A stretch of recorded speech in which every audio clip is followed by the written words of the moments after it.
We are going to start lesson our industries. Now what happens, we use lot of things like utensils. Utensils means बर्तन, iron and steel items, iron और steel से बने हुए items use करते हैं.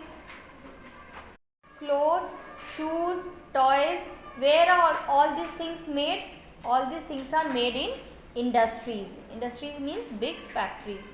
A place where raw materials are changed into useful products and finished goods are called industries. Industries में क्या होते हैं, जो raw materials होते हैं वो change किए जाते हैं useful, produce goods in large quantities, यानी बहुत ज़्यादा quantities में अगर चीज़ें बनानी हो तो वो industries में बनते हैं. Okay, and most of the things that we use today are the result of the industrial development. Indian industries began to grow after independence. There are different industries that convert the raw material into different kinds of finished goods. So before independence, when did India got its independence? In 1947. And before that there were not many industries in India. The industries started growing after independence. ठीक है, independence के बाद India में बहुत सारी नई नई industries बनने स्टार्ट हुए. Then there are different industries, बहुत अलग अलग तरह के इंडस्ट्रीज हैं हमारी कंट्री में जो रॉ मटेरियल को अलग अलग तरह के फिनिश्ड गुड्स में चेंज करते हैं. Industries also improve the living conditions of people. लोगों के रहने का कंडीशंस जो है, लिविंग कंडीशंस जो बहुत कंफर्टेबल हो गए इंडस्ट्रीज़ के आने के बाद, क्योंकि बहुत सारी अच्छी चीज़ें बनती हैं इंडस्ट्रीज़ में जो हमारी लाइफ को कंफर्टेबल बना देती है, आरामदायक बना देती है. We study about division of industries. Broadly speaking, on the basis of investment, industries are classified into three categories. Investment means money spent on establishing the industries. Industries को बनाने के लिए आपको जो money spend करना होता है, that is called your investment. तो investment के basis पे we can divide industries into three categories. They are cottage industry, small scale industry and large scale industry. So what are cottage industry? In a cottage industry, production usually takes place at home with the help of family members. It uses limited resources. Such industries need simple machines and only a few people to work. Weaving of fabrics, shoemaking, handlooms, handicraft, basket making, toy making, furniture making, etc. are the example of cottage industries. They are very popular in India.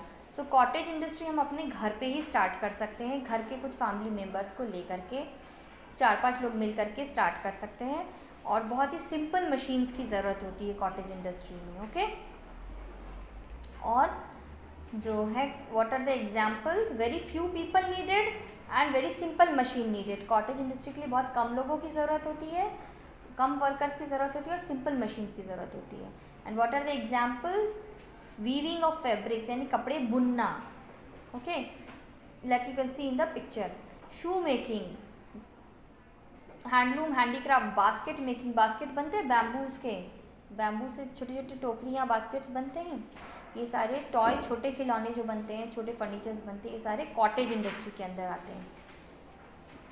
Small scale industry. Small scale industry uses more people and machine as compared to cottage industry. Small scale industry को cottage industry से थोड़े से बड़े machine की ज़रूरत पड़ेगी और थोड़े ज़्यादा वर्कर्स की ज़रूरत पड़ेगी. ठीक है, और requires more money. मनी भी उसमें कॉटेज इंडस्ट्री से थोड़ा ज़्यादा इन्वेस्ट करना पड़ेगा. Fine. And manufacturing of utensils, automobile parts, consumer goods, cycle parts etcetera are examples of small scale industries. Small scale industries में क्या क्या बनते हैं, यूटेंसिल्स यानी बर्तन, ऑटोमोबाइल पार्ट्स यानी गाड़ियों के पार्ट्स. कोई गाड़ी, कार या बाइसाइकिल या बाइक जो भी बनते हैं वो एक ही बार में नहीं बन जाते हैं. कुछ फैक्ट्रीज होते हैं जो उनके पहले पार्ट्स बनाते हैं. ठीक है, साइकिल के भी पहले पार्ट्स बनते हैं अलग अलग. आपके साइकिल के कितने तरह के पार्ट्स होते हैं साइकिल में? हैंडल होता है, फिर ब्रेक्स होते हैं, चेन होता है, फिर वो छोटे बॉल्स जो होते हैं, बेयरिंग्स होते हैं, है ना, और तो नट्स होते हैं. तो ये सारे पार्ट्स पहले साइकिल पार्ट्स की जो फैक्ट्री है वहाँ बनता है. फिर सारी चीज़ों को असेंबल करके जोड़ करके एक कंप्लीट साइकिल बनाने की फैक्ट्री डिफरेंट होती है. ठीक है, तो साइकिल पार्ट्स, ऑटोमोबाइल पार्ट्स, ये सारे factories come under small scale industries. Scale industry, huge machines are used. Huge means बहुत ज़्यादा बड़े machines की ज़रूरत होती है. It also requires thousands of people to work and crores of rupees for investment. Thousands of people यानी workers की ज़रूरत पड़ेगी और investment के लिए crores of money की ज़रूरत पड़ेगी. Okay?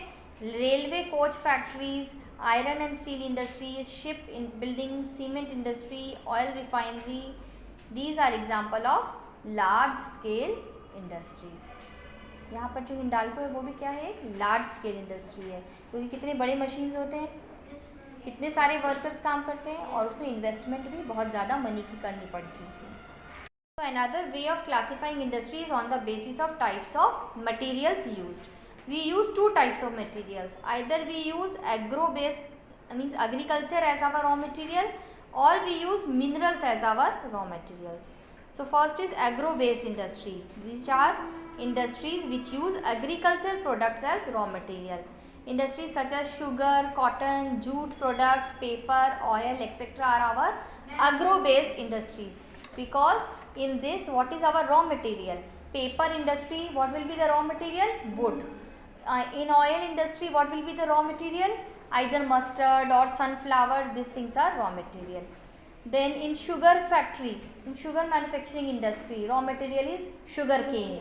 So these all industries are agro-based industries because their raw material comes from agriculture produced by farmers.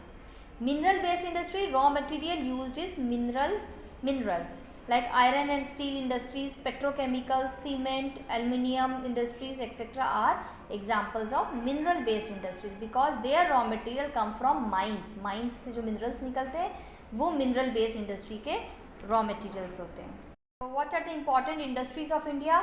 Textile industry, iron and steel industry, railway and shipbuilding industry and IT industry. First is textile industry. Textile industry is the oldest industry in India. India के सबसे पुराने industries जो है वो है textile यानी कि cloth बनाने की, कपड़े बनाने की industries. What cloths are made? Cotton, woolen, silk and synthetic. Cotton, woolen, silk and synthetic clothes are manufactured in textile industries. And textile industries employs maximum number of workers. सबसे ज़्यादा workers को कहाँ काम मिलता है? Textile industries में. Cotton textile mills are around Mumbai, Ahmedabad, Kolkata and Bengaluru, Varanasi, Panipat, etc. Silk textile mills are Mysore, Bengaluru, Kanchipuram, Surat, etc. And woolen textile mills are at Amritsar, Ludhiana, Panipat, Srinagar, Mirzapur, etc. So if you want good silk clothes, where will you find silk textile mill? Steel industry. Iron and steel industry is considered as the basic industry. Basic क्यों बोलते हैं? क्योंकि बाकी सारे industry के जो machines हैं वो भी तो आयरन एंड स्टील से ही बनेंगे, यानी हर इंडस्ट्री को आयरन एंड स्टील की ज़रूरत पड़ेगी अपने मशीन्स बनाने के लिए. इसलिए जो आयरन एंड स्टील इंडस्ट्री है वो बेसिक इंडस्ट्री कहलाता है. And these industries are located near the source of the raw material. Jamshedpur, near the sources of raw materials means इनके आयरन एंड स्टील के माइंस हैं यहाँ पर इन एरियाज़ में.